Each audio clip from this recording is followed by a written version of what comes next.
Gracias, presidente.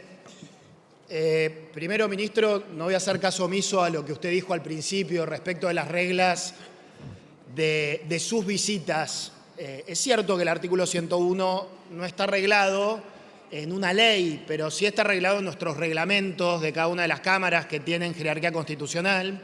También es cierto que el tema de las preguntas es de usos y costumbres, pero yo le tengo que marcar, así como usted marca, no sé, algún tipo de disconformidad, que usted debería haber venido ya en varias oportunidades, y esta es la primera vez que viene en el año, al menos a esta Cámara, que es usted una persona de diálogo o una persona reconocida por ser de diálogo, pero el diálogo democrático, plural, republicano, no es solo puertas adentro de los despachos, es este tipo de diálogo no corporativo el que le da a la sociedad la información pública que necesita, en definitiva, para saber a quién votar en la próxima elección. Digo, es un diálogo muy constructivo para la transparencia, para la seguridad jurídica, porque acá incluso alguna de las preguntas que le hicimos nosotros tiene que ver con reglas claras para invertir. Dicho esto, le quiero marcar algunas cuestiones que no nos respondió. Nosotros le hicimos preguntas especialmente sobre lavado de criptoactivos, pero no pensando en la causa Libra. Espero que me lo responda el martes. Pero la verdad que hay que marcar que en la Argentina, cuando se votó la ley de blanqueo de capitales, se admitió por primera vez que se blanqueen criptoactivos. Perdón, que me trabo. Es necesario que tengamos ese tipo de información porque fue una novedad para el país que se puedan estos activos empezar a blanquear. Y eso no tiene que ver con el escándalo del presidente, tiene que ver con una medida que que tomó este Congreso, nosotros no la votamos, pero que puede haber fomentado el lavado de dinero y siempre la Argentina está medio floja en los organismos internacionales. Después, algunas otras cuestiones que no me responde el Poder Ejecutivo, ya sea por acceso a la información y ahora usted, sobre el fondo fiduciario para la ampliación de la matriz fueguina. Siguen sin responder sobre los proyectos que están en evaluación.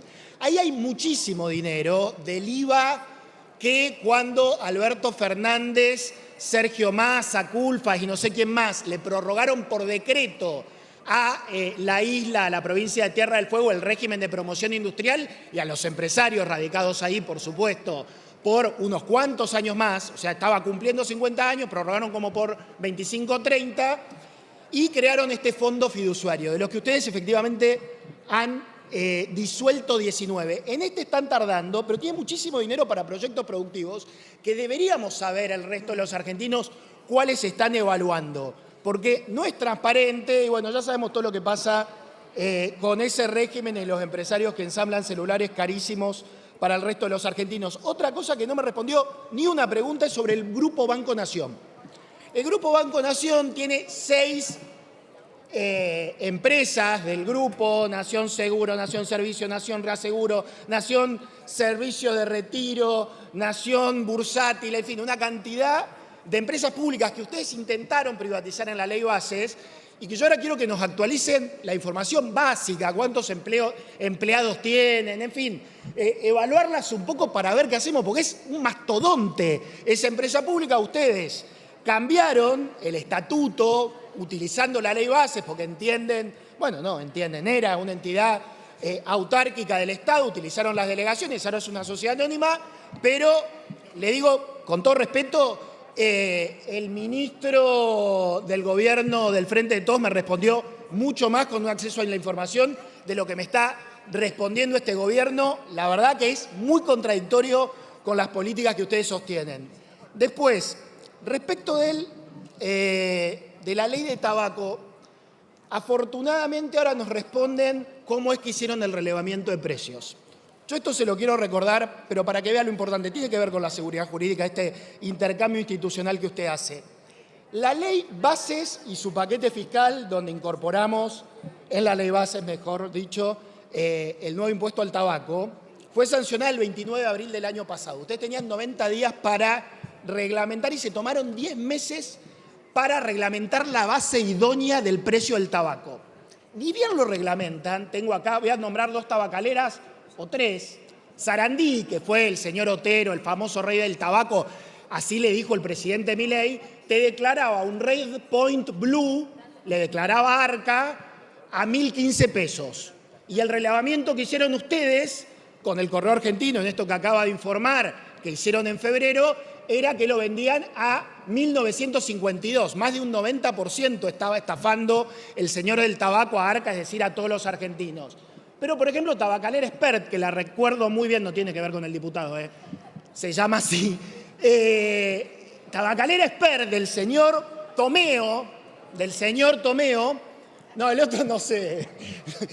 A ver, después me vuelven a denunciar, ¿sabe el peregrinaje que tenemos? Perdón. Tabacalera Expert, más escandaloso, le informaba a 440 pesos el Bold Mind Flavor a Arca, 440 pesos, y los vendía a 1.671, 280% superior vendía a los kioscos. Es decir, escandaloso como estaban estafando a Arca. Se tomaron demasiado tiempo. De Tomeo me acuerdo porque lo allanaron 2 jueces federales. Uno dicen que vendió el allanamiento, era del conurbano. La otra, la doctora Servini, le encontró un montón de plata a 2 casas en el Canti Abril, de donde había allanado el otro juez, lo había denunciado Elisa Carrió y me tocó trabajar en eso.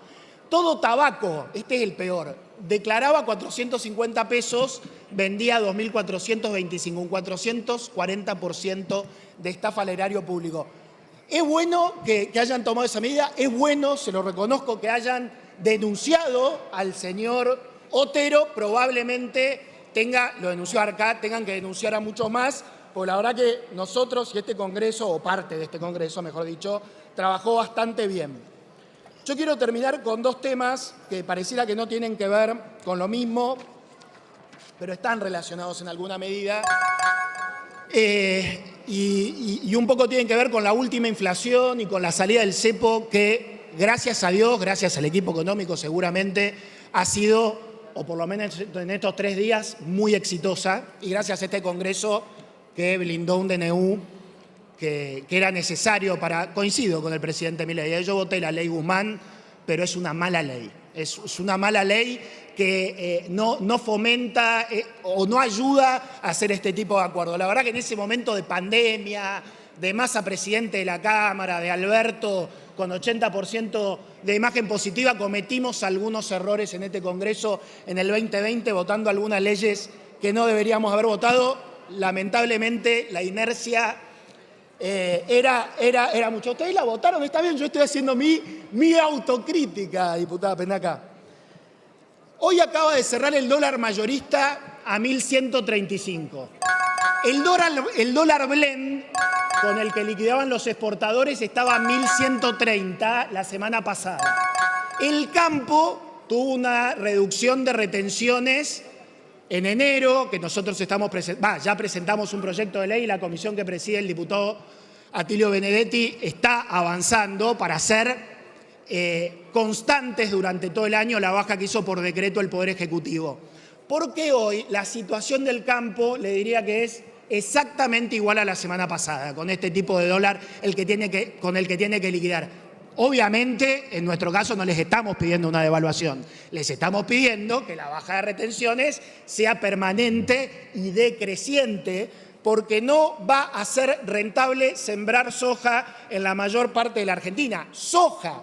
Un diputado, Iparraguirre, no sé si está, no lo quiero citar mal, pero estuvo la semana pasada en la Comisión de Agricultura y decía que uno de los motivos de las retenciones no cumplió su objetivo, que es cuidar el precio interno. Bueno, como ya no hay ningún motivo y ustedes están haciendo un ajuste fiscal, yo le pido, y hay lugares de plata donde sacar, como el tabaco, como Tierra del Fuego, que les acabo de mencionar, que marquemos la cancha y nos permita y dialogue con este pedazo de la oposición que quiere hacer una nueva ley de rebaja de retenciones. Y la última, con la inflación que le dio, y usted seguramente me contestará, con la inflación que le dio el mes pasado, los datos que se conocieron la semana pasada, un poco más alto de lo que venía dando, el poder adquisitivo de muchos trabajadores y de quienes reciben prestaciones, en este caso los jubilados, va a quedar atrasado. Usted me dirá, en 2 meses se pagará la inflación de marzo para los jubilados, pero el bono está congelado,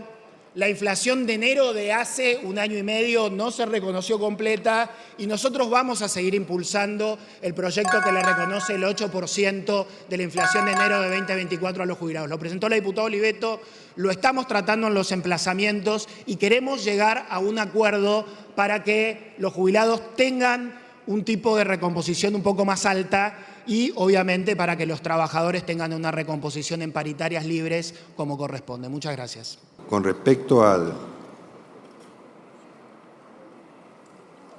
las preguntas formuladas por el diputado López, si no le hemos contestado, como usted señala, alguna de las preguntas, por supuesto que vamos a revisar, y yo no las tengo aquí, me refiero a las preguntas sobre la regulación de los criptoactivos, que sí se mencionaron en el blanqueo y no tienen todavía una regulación.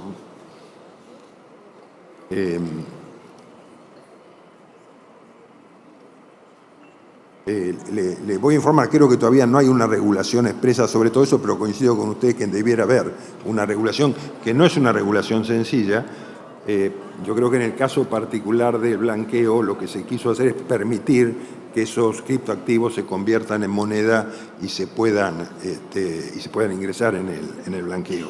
Pero es un tema, yo entiendo como usted que es un tema que tenemos que ver la forma de incorporarlo al sistema legal. Yo antes de ayer le preguntaba a un experto sobre todas las circunstancias, ¿no? Porque sé que me van a preguntar el martes que viene, que tienen que ver con las distintas cadenas blockchain y cada una de las más fuertes, tanto la cadena Ethereum como la más común y como las billeteras, que me refiero al más común, me refiero al Bitcoin, como las billeteras virtuales más utilizadas y cómo funcionan todos esos sistemas.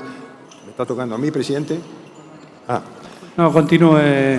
Gracias. Entonces, digo, esto lo vamos a analizar para ver cómo se puede proponer una regulación con respecto a eso.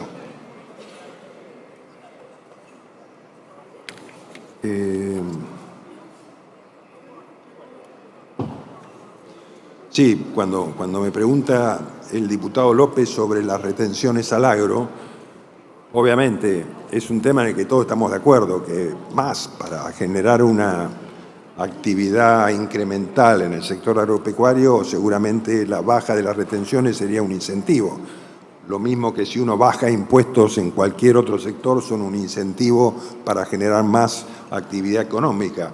Lo mismo que si se reforma el régimen laboral, también es un incentivo para incrementar la actividad económica.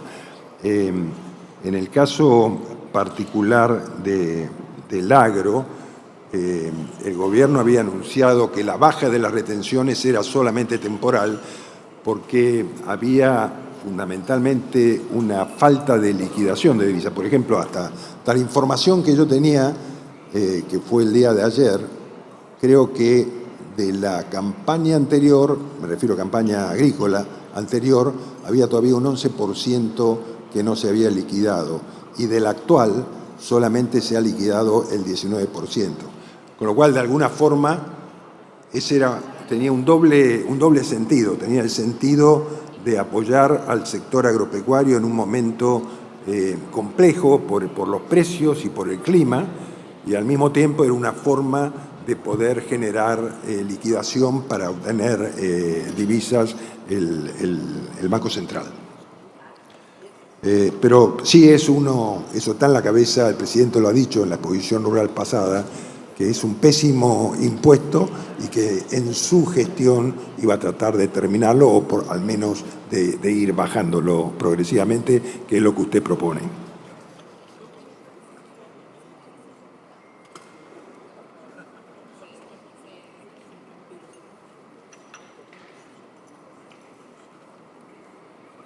Con respecto a lo que usted señala del FAM, del Fondo Fueguino, también tiene razón, digamos, es un fondo fiduciario que se maneja, como la mayoría de los fondos fiduciarios, de una manera que no es demasiado transparente, ¿no? Y todos pensamos que eso debe cambiar. Las decisiones sobre la continuidad se van a tomar en función de las políticas generales del gobierno y además del proceso general de revisión de los fondos fiduciarios, del cual, como usted señala, hemos terminado con varios y todavía quedan algunos que tenemos que terminar. Los fondos fiduciarios, fundamentalmente en términos conceptuales, yo creo que se fueron creando a lo mejor con la buena intención de agilizar determinadas actividades, pero no solamente terminaron siendo un estorbo, sino terminaron siendo utilizados políticamente para generar trabajos para la política y opacidad en general en la utilización de los fondos, ¿no? Estoy de acuerdo con ustedes que esto hay que terminarlos. En particular, de la industria femenina habrá que ver de qué manera la cantidad de fondos que usted señala que están depositados pueden ser revertidos a la actividad productiva, ¿no?